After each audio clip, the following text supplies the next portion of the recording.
Selamat pagi bosku, jumpa kembali bersama saya Cecilia dari Pilar Mas Investindo Sekuritas. Touch your heart, touch your profit. Bosku, proses vaksinasi virus corona atau COVID-19 di Indonesia dimulai pada hari ini. Vaksinasi corona akan diberikan pertama kali untuk orang nomor 1 di Indonesia. Ya, Presiden Joko Widodo. Rencananya Jokowi akan divaksinasi pada pagi hari. Meskipun proses vaksinasi dimulai hari ini, Jokowi tetap mewanti-wanti kepada masyarakat akan protokol kesehatan. Nah, seperti biasa kita akan mulai saja nih market review kita hari ini, Rabu 13 Januari 2021 dengan episode The Time Has Come. Maka dari itu jangan kemana-mana ya bosku, tetap di channel Pilar Mas Investindo Sekuritas. Touch your heart, touch your profit. Pionir Sekuritas Channel di Indonesia.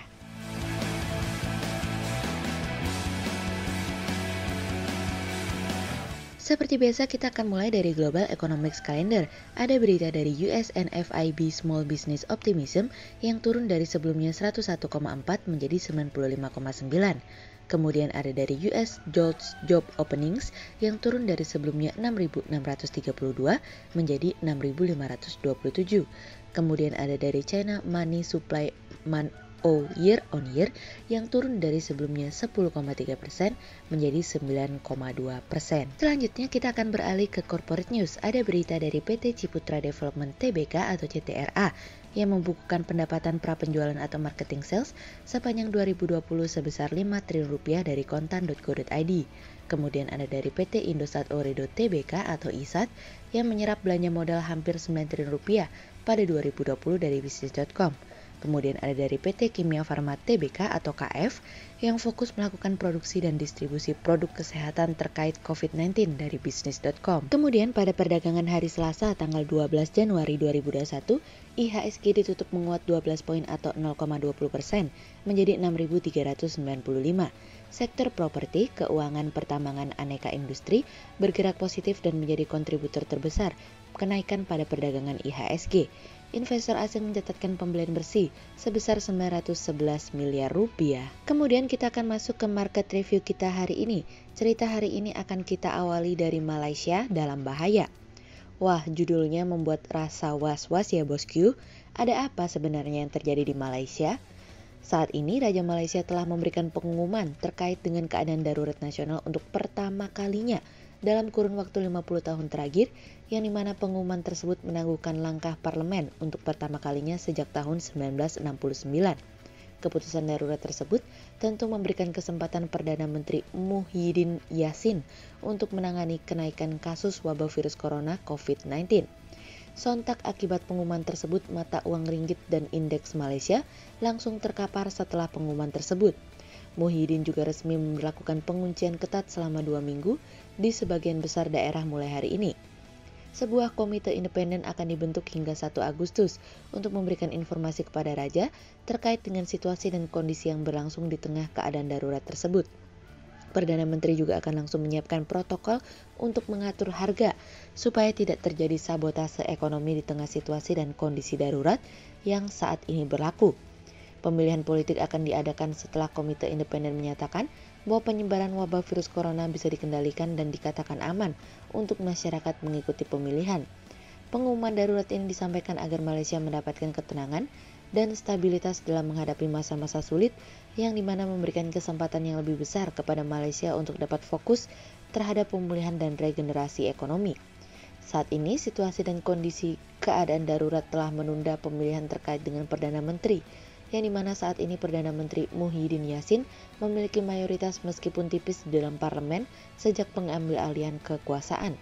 Atas pengumuman darurat tersebut, Fitch telah memangkas proyeksi tingkat pertumbuhan ekonomi Malaysia pada tahun 2021 dari sebelumnya 11,5% menjadi 10%.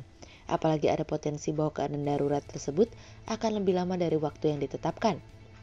Tidak hanya tingkat pertumbuhan perekonomian yang dipangkas, namun sovereign rating Malaysia sebelumnya juga telah diturunkan pada awal Desember lalu. Perdana Menteri Muhyiddin Yassin mengatakan bahwa lonjakan kenaikan virus corona yang meningkat dan tidak ada tanda-tanda penurunan dalam waktu dekat memberikan gambaran bahwa Malaysia harus bertindak lebih serius saat ini untuk menangani lonjakan kasus corona. Agar dapat dilakukan tindakan yang lebih efisien dan efektif, agar dapat memastikan bahwa pelayanan kesehatan dapat berjalan lebih maksimal. ini masih akan menjadi sebuah gambaran besar bahwa betapa rapuhnya pasar saat ini, namun berpacu dengan waktu oleh distribusi dan vaksinasi agar dapat mempertahankan ekspektasi dan harapan bahwa prospek pemulihan ekonomi akan terjadi tahun ini. Kemudian cerita selanjutnya datang dari euforia, sesaat atau selamanya. Menjelang distribusi vaksin pada tanggal 13 Januari 2020 menjadi sesuatu yang akan dicermati pelaku pasar dalam waktu dekat. Kekhawatiran pada masyarakat terkait efek samping dari vaksin yang juga telah dibantah oleh Satgas Imunisasi Dewasa yang juga diperkuat dari hasil uji lab oleh BPOM. Pada tanggal 11 Januari, BPOM telah memberikan lampu hijau pada vaksin Sinovac yang selama proses uji memiliki efek samping ringan dan sedang, sehingga vaksin tersebut dinyatakan aman. Ketua Satgas Imunisasi Dewasa Perhimpunan Dokter Spesialis Penyakit Dalam Indonesia, Profesor Samsurijal Jausi, mengatakan vaksin COVID-19 merupakan vaksin mati di mana virus yang sudah dilemahkan digunakan untuk membuat vaksin COVID-19. Berdasarkan uji lab dari BPOM, efikasi Sinovac di Indonesia mencapai 65,3%, sedangkan di Brasil mencapai 78%, sehingga dengan hasil tersebut vaksin dinyatakan aman terhadap dampak dari vaksin tersebut. Dalam distribusinya, Menteri Kesehatan juga meminta peran swasta untuk dapat membantu proses distribusi vaksin. Dalam hal ini, terkait angkutan logistik yang dilengkapi fasilitas pendingin, di mana masalah distribusi vaksin corona dinilai cukup kompleks dari prediksi pemerintah sebelumnya. Indonesia sudah mengimpor 3 juta dosis vaksin corona produksi Sinovac, Cina dengan perincian sebanyak 1,2 juta dosis vaksin corona datang pada Minggu 6 Desember 2020 lalu, dan 1,8 juta dosis pada Kamis 31 Desember 2020. Lalu sebanyak 15 juta bahan baku vaksin corona dari Cina akan tiba segera pada tanggal 12 Januari 2021. Selanjutnya, menyusul pada bulan Februari akan datang vaksin corona Gavi-Covax yang atas nama kerjasama multilateral bisa didapatkan secara gratis. Katalis tersebut ikut menggerakkan sebagian besar saham farmasi yang saat ini telah berada di atas valuasi rata-rata industri. Meningkatnya demand terkait produk kesehatan sejak tahun 2020 tentu memiliki dampak pada kenaikan dari kinerja keuangan. Sehingga meskipun saat ini harga telah jauh berada di atas valuasinya, permintaan terhadap harga sahamnya dinilai masih cukup tinggi. Kami berharap untuk pelaku pasar dan investor harap berhati-hati terkait dengan beberapa emiten yang harga sahamnya sudah berada di atas dari valuasinya. Namun, selama sentimen beritanya masih mengikuti, kami melihat kenaikan harga saham tersebut dapat dijaga di area penguatan. Cermati setiap sentimen yang ada, karena sekarang valuasi sentimen tampaknya masih akan dianggap sebagai salah satu sentimen yang memberikan pengaruh lebih besar terhadap pasar. Sehingga berdasarkan technical analisa, kami melihat saat ini IHSG memiliki peluang bergerak menguat terbatas dan ditradingkan pada level 6.278 hingga 6.469. Hari ini akan menjadi tonggak baru bagi Indonesia karena vaksin akan mulai diberikan hari ini. Euforia terkait dengan ekspektasi dan harapan akan pemulihan ekonomi mungkin akan terasa hingga ke pasar dan gunakan ini sebagai sebuah kesempatan. Koreksi masih akan menghantui, namun sejauh mana pelaku pasar dan investor optimis, pasar masih akan kembali mengalami penguatan hari ini. Berikut stock watch pilar emas hari ini ya bosku. Yang pertama ada dari Demas, kemudian yang kedua ada dari BSDE, dan yang ketiga ada dari DKFT. Berikut dua saham yang kami analisa hari ini ya bosku. Yang pertama ada dari CTRA atau PT Ciputra Development Tbk yang membukukan pendapatan pra penjualan atau marketing sales sepanjang 2020 sebesar 5 triliun rupiah. Pendapatan tersebut masih didominasi oleh segmen rumah first home buyer. Keberhasilan perusahaan tentunya perlu diapresiasi karena mencapai target yang direncanakan sebesar 4,5 triliun rupiah di tahun 2020 di tengah tekanan kondisi pandemi corona yang menyebabkan daya masyarakat menurun terhadap minat properti. Pencapaian tersebut tentunya akan menopang kinerja perusahaan. Keberhasilan perusahaan dalam prajual tidak terlepas fokus di segmen first home buyer dan menerapkan protokol kesehatan ketat sehingga visitor juga nyaman dan aman. Sehingga berdasarkan technical analisa dalam tren pada jangka waktu short term berpotensi untuk bullish dengan target 1200 dan tingkat probabilitas sebesar 30%. Sementara dalam jangka waktu long term berpotensi untuk bullish dengan target 1380 dan tingkat probabilitas sebesar 38%. Kemudian yang kedua ada dari KF atau PT Kimia Farma Tbk yang fokus melakukan produksi dan distribusi produk kesehatan terkait COVID-19.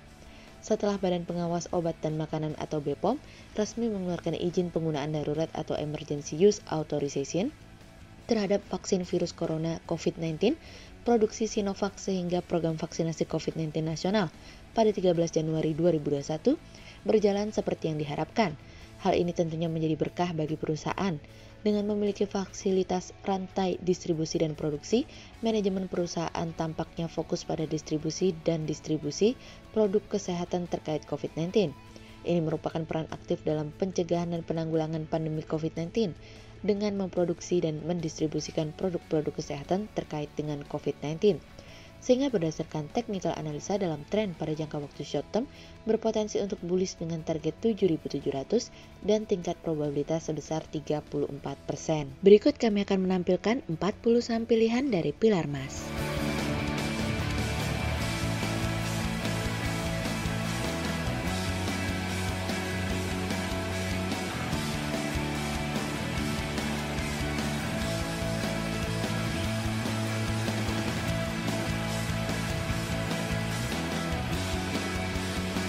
Sekian untuk review market kita kali ini ya bosku.